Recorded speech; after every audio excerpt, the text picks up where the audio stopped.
Tanya, Noor's mom. So today I'm going to be speaking to you all about how to set up a Montessori shelf. So a Montessori shelf is a very key part of the Montessori prepared environment that I've spoken earlier in my previous video about Montessori education. So a Montessori shelf looks like this, or it can even look like this.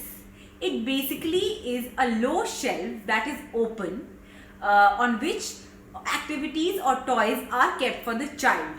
It is based on the Montessori principle of order, independence and choice.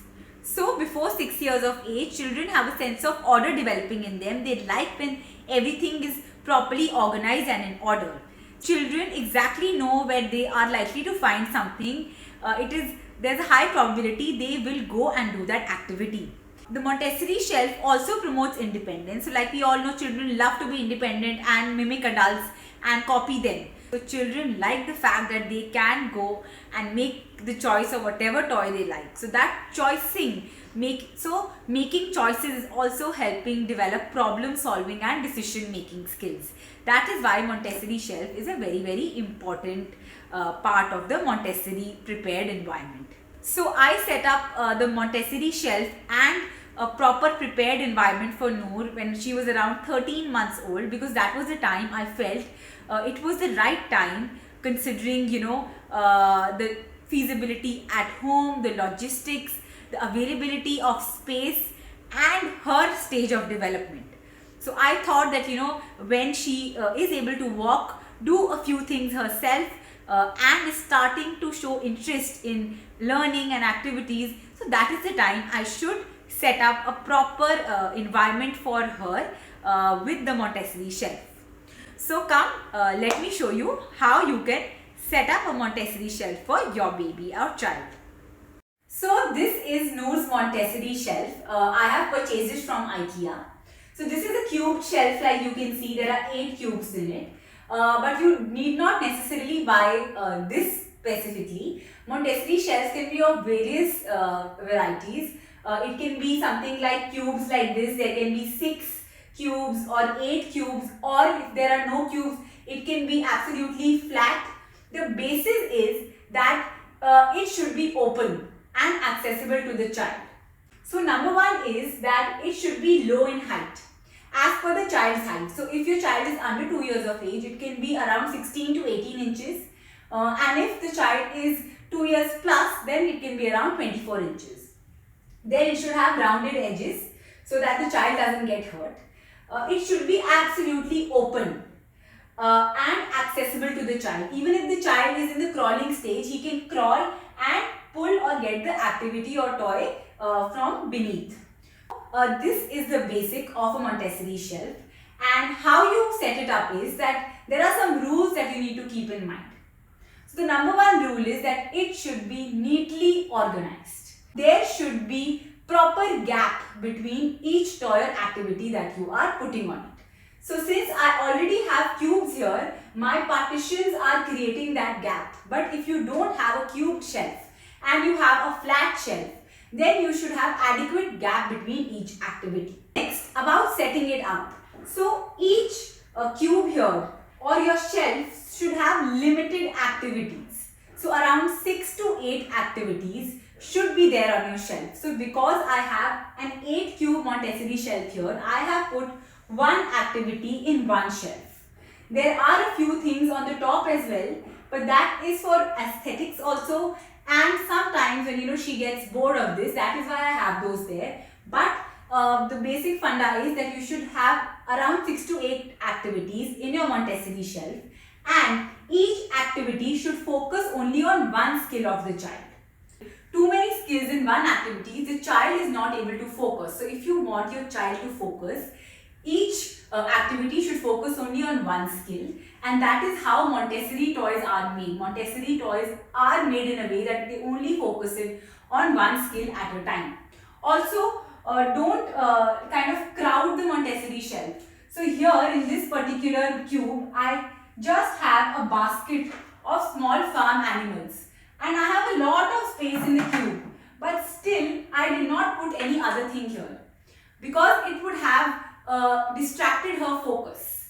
The limited the choices, the more likely the child is going to go and pick up the activity he likes. The more choices you give, the more distracted the child will be. You should set up the toys in the Montessori shelf as per your child's age and stage of development. So if your child is near the pincer grasp, if he's just become a year old, then you should focus on activities that focus on the pincer grasp or stacking skills, hand-eye coordination, and so on and so forth.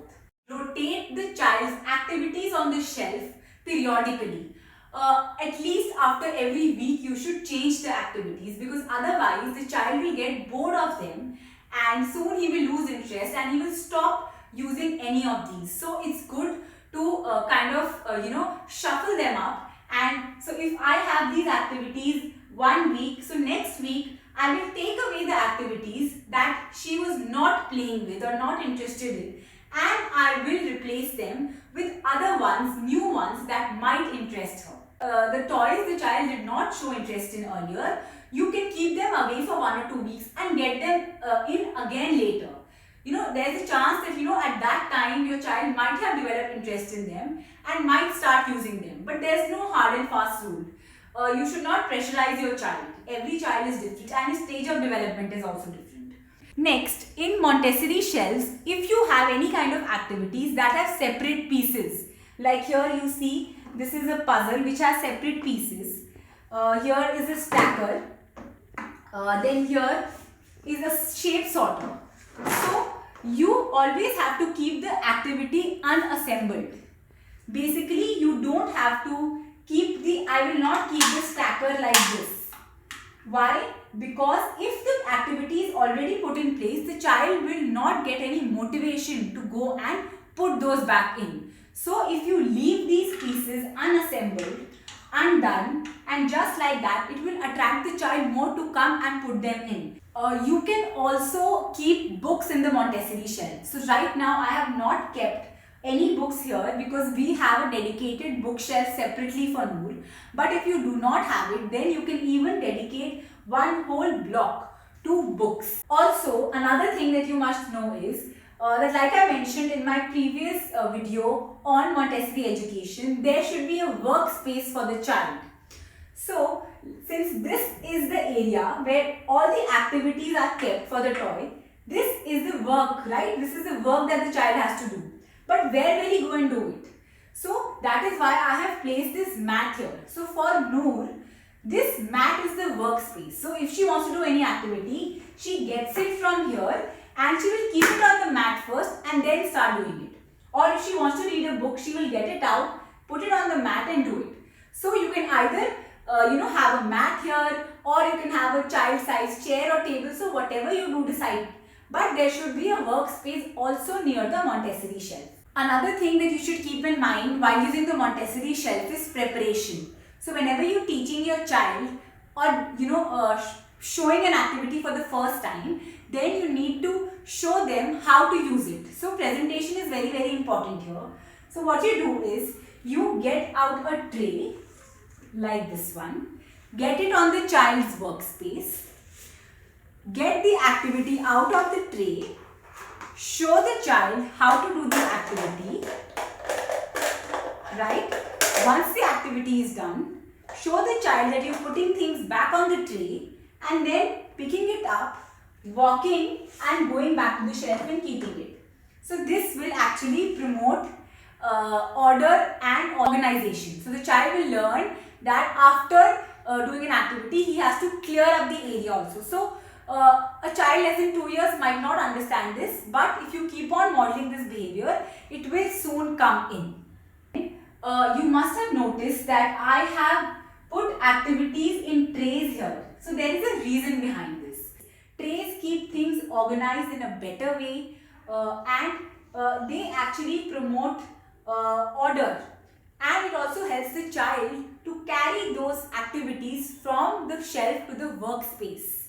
So if an activity has a lot of pieces, the child will take so much time to carry one piece at a time. So if it's in a tray, the child can easily pick up the whole tray like this and walk up to his chair or his mat or wherever and use them. So trays are very, very important. They usually Montessori has wooden trays, but you can use any kind of shallow trays. I'm using plastic trays because that's what I had at my home. And make sure they're not very high, they're not very deep. The child should be able to see the activity from the tray, because if they don't see it, then they will not do it. So ideally you should have trays that have handles in them.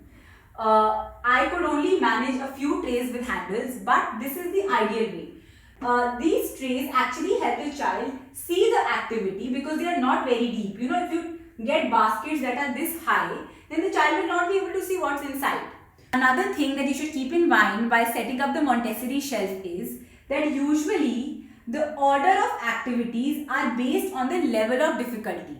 So usually it is left to right. So the easiest activity for the child will be on the leftmost part, and the most difficult would be down below at the bottom. So left to right is what the difficulty level goes, and even top to bottom. So top will be easier than the bottom area. Another thing that you can keep in mind is that always have a place for certain set of activities. So have a particular thing in one place always.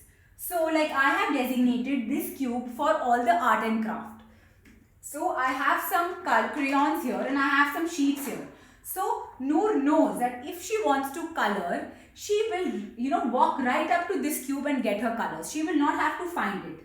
And if I have to put, animal figurines, these are for open-ended learning. She knows that if she wants to look for them, she will find them here. And this is a favorite activity. This is the posting activity, focuses on fine motor skills. So every time, I am posting or giving her an activity which is regarding this particular skill of putting things through a small hole, I always put them in this shelf.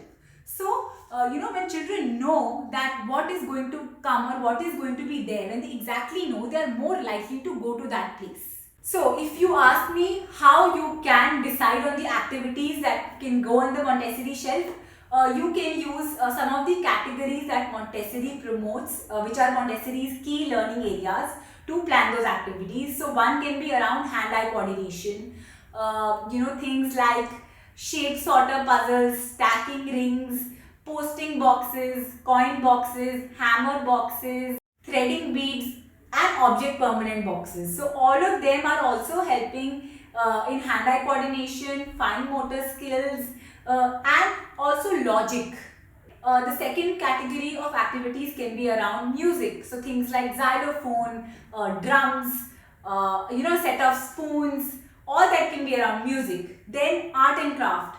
So colors, chalk, pencil, paper, or just paper folding. Then the next category can be open-ended. So open-ended can have wooden blocks. It can have animal figurines like this. It can have Legos also, even though Legos is not a Montessori toy, but it is an open-ended toy. Next category is language. In language, you can have books, you can have, flashcard baskets. Last category is practical life. So in that, you can keep like a pouring activity, a glass of water in an empty glass, and the child can pour it. So that's a practical life activity. Or you can keep a watering can, which the child can go out to water the plants. Lastly, I'm going to be quickly showing you activities that are here in the Montessori shelf for Noor when she was around 14 and a half months. So here we have a stacker, focuses on fine motor skills, a hammer box, so the child learns cause and effect here, and obviously motor skills. Here we have some animal figurines for open-ended play. You can pair them with flashcards also. These are crayons specifically for toddlers, that is why their shape is like that. Here I have the posting activity. So like you've seen, I have kept everything unassembled and properly organized in separate baskets. So baskets within a basket. Here a shape sorter activity. Again, I have kept all the pieces unassembled for her to come and do them. This is a ball tracking activity, and this is a puzzle. So this was all about the Montessori shelf. Hope my video was helpful. Keep writing. Take care. Thank you.